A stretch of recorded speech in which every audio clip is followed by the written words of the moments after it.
चाहिए और अकेले भाटी साहब ही काफ़ी हैं उस पाकिस्तान के लिए। तो मुझे लगता है कि फौज की ज़रूरत नहीं है। बाड़मेर की धरती के अंदर जो शूरवीर जनरल हनूज जैसे हुए हैं, ये उन्हीं का धरती है जिस धरती की वजह से हम आप सब के अंदर इतने जोश और जुनून देखते हैं। मैं आप लोगों का ज़्यादा समय नहीं लूँगा क्योंकि मुझे पता है कि आप लोग अपने इम्पोर्टेंट काम को छोड़कर, बच्चे अपनी पढ़ाई छोड़कर, एनसीसी के बच्चे अपना इम्पोर्टेंट काम छोड़कर यहाँ हमारे साथ बैठे हुए हैं। लेकिन इस 1971 वॉर के बारे में, जिसको आज हम विजय दिवस के नाम से जाना जाता है, कुछ पहली चीज़ें जो हुई थी इस लड़ाई के अंदर, उन 4-5 चीज़ों से मैं आप लोगों को अवगत कराना चाहता हूँ। आप लोगों ने 71 वॉर के बारे में बहुत सुना होगा, बहुत पढ़ा होगा। अब मानेक शॉ मूवी भी आ गई है तो आपने वो भी देखी होगी, मैं उम्मीद करता हूँ। लेकिन ये जैसा कि मेरे से पहले स्पीकर्स ने बोला कि कभी भी ऐसा नहीं हुआ है कि इंडिया ने किसी दूसरे दुश्मन का आक्रमण किया हो। वो तभी हुआ है जब हमारे को किसी ने छेड़ा या हमारी धरती के ऊपर किसी ने आंख उठा के देखी हो। और जब भी ऐसा मौका हुआ है तो हमने उसका मुंह तोड़ जवाब दिया है, इसमें कोई शक नहीं है। आप इतिहास उठा के देख सकते हैं। इस 71 की लड़ाई के अंदर, जो लड़ाई सिर्फ 10 दिन के अंदर खत्म हुई थी, ये पहली ऐसी लड़ाई है जिसमें 10 दिन के अंदर हमने 2 देशों को विभाजित कर दिया था।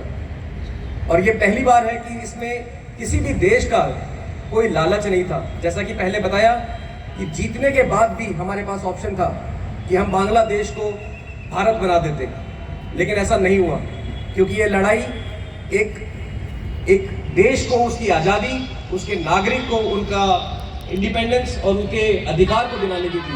इसीलिए जीतने के बाद भी हमने वो देश बांग्लादेश बनने दिया और उसका भारत का हिस्सा नहीं बनाया। ये हमारी सरकार और हमारी फौज के लिए बहुत ही गर्व की बात है। ये पहली बार था जिसमें एयरफोर्स, नेवी और जैसे कि बताया गया कि बीएसएफ, हर किसी सर्विसेज ने मिलकर पार्ट लिया। क्योंकि आप समझ सकते हैं कि एक तरफ वेस्ट में पाकिस्तान था और एक ईस्ट में पाकिस्तान था, बीच में नदी थी और पीछे समुंदर था। तो कोई मतलब नहीं था कि सिर्फ अकेली फौज इस लड़ाई को अंजाम दे पाती। तो ये एक पहली बार ऐसा मौका हुआ था। उसके बाद से ये मौके कंटिन्यू चल रहे हैं, लेकिन पहली बार ऐसा मौका हुआ था कि देश की जितनी भी शक्ति थी वो एकजुट होकर इस लड़ाई को लड़ी और इसको अंजाम दिया गया। साथ ही जो 92,000 हमने पाकिस्तान के सोल्जर्स को हथियार गिरवाए थे, ये भी पहली बार हुआ कि उनको हमने अपने जवानों से अच्छा ट्रीटमेंट दिया, क्योंकि ह्यूमन राइट के हिसाब से उनको ट्रीटमेंट देना था।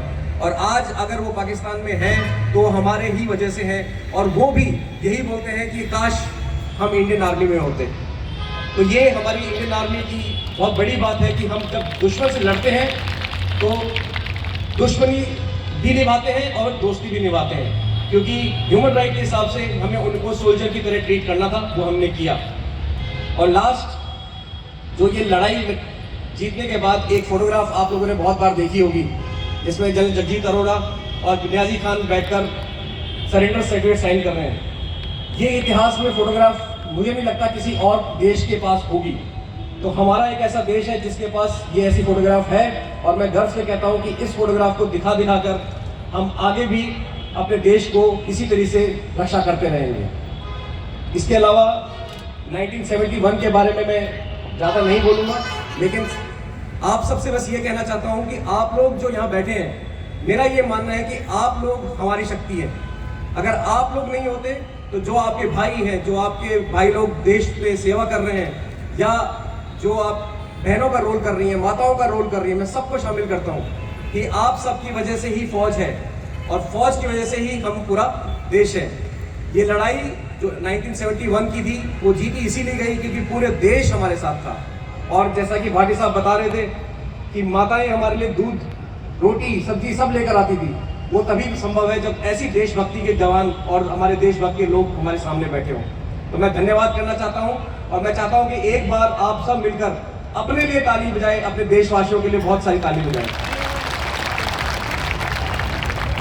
अंत में मैं, मेरे दाहिने बैठे बच्चे जो एनसीसी से हैं और स्कूल से आए हुए हैं और नर्सिंग डिपार्टमेंट से भी हैं, तो मैं इन सबको अपनी तरफ से धन्यवाद देना चाहता हूँ। और बहुत अच्छा लगता है, मैं अभी साहब से बात कर रहा था CO 74 आर्मर्ड रेजिमेंट से, कि आप लोगों के अंदर मैं अपनी झलक देखता हूँ कुछ समय पहले था, 20 साल पहले मैं उधर बैठता था और मैं एनसीसी में था उस टाइम पे, तो मैं देखता था कभी मुझे इधर आने का मौका मिलेगा। तो मैं उम्मीद करता हूँ कि आप में से काफ़ी लोग इस तरफ आएंगे और देश की सेवा करने का मौका लेंगे। लेकिन इसी सांस में मैं दोबारा एक और बात कहना चाहता हूँ कि देश की सेवा सिर्फ फौज में रह के नहीं होती है। देश की सेवा हर कोई जवान, हर कोई देशवासी अपनी अपनी जगह पे कर रहा है। तो ये मत समझिए कि अगर आपको देश में फौज में आने का मौका नहीं मिला तो आप देश की सेवा नहीं कर रहे हो। चाहे आप मेडिकल हो, आपने वैक्सीन वॉर देख ली है, कोरोना हुआ था तो हमारे सबसे बड़े जो सैनिक थे वो हमारे डॉक्टर्स थे। अगर कुछ और होता है, अगर क्लैमिटीज आती हैं तो हमारे इंजीनियर्स हमारे देश के सबसे बड़े रक्षक बन जाते हैं। तो जिस फील्ड में आप जा रहे हैं, मैं आपके माता पिता अगर यहाँ पर हैं उनसे उम्मीद करता हूँ और ये आशा करता हूँ कि बच्चा जिस स्ट्रीम में जाना चाहता है उस स्ट्रीम में उसे जाने दिया जाए। देश की सेवा हर स्ट्रीम में की जा सकती है और इसलिए अपने सपनों का पीछा कीजिए, एक बताए हुए रास्ते पे ना चलिए, जो आपका सपना है उसको पूरा कीजिए और आप सफल होंगे उस चीज़ के लिए। अंत में मैं भाटी साहब की तरह इतना जोश तो शायद आप लोगों में ना भर पाऊँ, लेकिन कोशिश जरूर करना चाहूँगा कि मेरे साथ आप लोग 3 बार भारत माता की जय पुकारेंगे और मैं चाहता हूँ कि सब खड़े होकर पुकारें। भारत माता की, भारत माता की।